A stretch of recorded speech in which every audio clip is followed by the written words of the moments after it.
রাজবাড়ী সদর উপজেলার বাগমারা এলাকায় শিশুদের মক্তবের এক শিক্ষক ও স্থানীয় এক ইমামের বিরুদ্ধে শিশুদের সঙ্গে অনাকাঙ্ক্ষিত মন্তব্য ও অসদাচরণের অভিযোগ উঠেছে।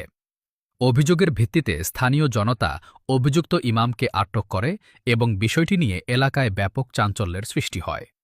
স্থানীয় সূত্রে জানা যায়, দীর্ঘদিন ধরে শিশুদের সঙ্গে অশোভন আচরণ ও আপত্তিকর মন্তব্য করার অভিযোগ ছিল অভিযুক্তদের বিরুদ্ধে। সর্বশেষ কয়েকটি অভিযোগ সামনে আসার পর এলাকাবাসী ক্ষুব্ধ হয়ে ওঠে এবং এক পর্যায়ে অভিযুক্ত ইমামকে আটক করে। বিস্তারিত দেখুন প্রতিবেদনে।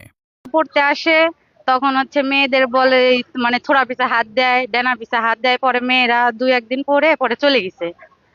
আর আমার ছোট মেয়ে আছে, আরো 2টা মেয়ে আছে, ওরা মসজিদে যায়, ওদের ফোন দেখায়, কোলের মধ্যে বসায়, ওদের মানে ফোন দেখা লোভ দেখায় মসজিদে রাখে। আজকে আমার মেয়ে আইছিল বক্তব্যে পড়তে সকালবেলা। শুক্রবার আমার 2 মেয়ে আইছে, 2 ছেলে আইছে। মানে বড় মেয়ে ভিতরে মসজিদের ভিতরে ঝাড়ু দিছে, ছোট মেয়ে বাইরে। ছোট মেয়ের গায়ে টাচ করছে, বাসায় যা কাঁদতেছে। আমি বললাম, বাবা কি হয়েছে বাবা? বললো যে আমার গা টাচ করছে, ধরছে। আমি বললাম তাহলে চলো যাই। তারা ইমাম সাহেবের আসলাম, ইমাম সাহেব বললো যে, আমি বললাম যে এগুলো ঠিক করছেন? বলে হ্যাঁ করছি। এগুলো অন্যায় করেন না? আমি অন্যায় করছি, আমার যা বিচার হয় সেটা করেন। এই পর্যন্তই।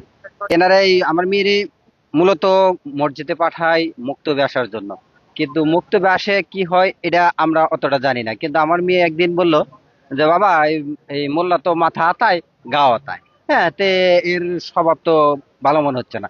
তারপরে থেকে আর কইছে আচ্ছা তাহলে আর মুক্তবে যাওয়ার কাজ নাই, তুমি পড়ো না। পরবর্তীতে আর যায় না। কিন্তু এই স্বভাবটা তো মোল্লাদের হওয়া উচিত না। এই স্বভাবটা ভালো, এই মোল্লাদের চরিত্র এবং ভালো হতে হবে।